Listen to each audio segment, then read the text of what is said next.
The Maps tab allows for a visual representation of the location of each device. The first step is to create a layer, which a floor plan is placed over.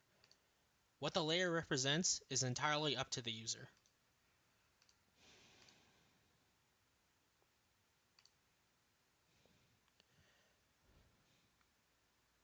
The Maps tab allows for a visual representation of the location of each device.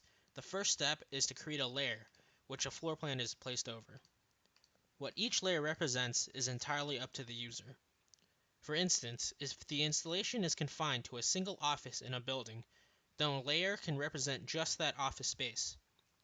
If the installation is in a building with multiple floors, a layer could represent just one floor, and the organization would encompass the entire building with multiple layers associated with it. The Maps subtab is where the floor plan is uploaded. To add a new map, select the Upload Map button and enter the necessary information.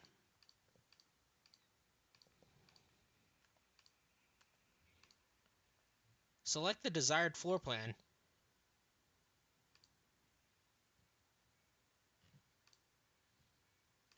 and enter a dimension of the layout.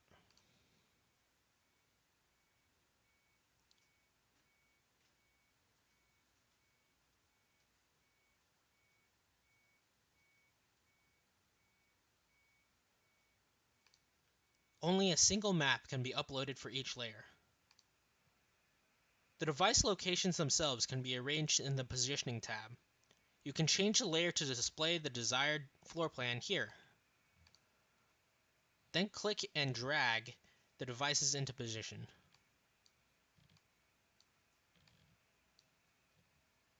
After saving the configuration, each device can now be remotely controlled through this interface.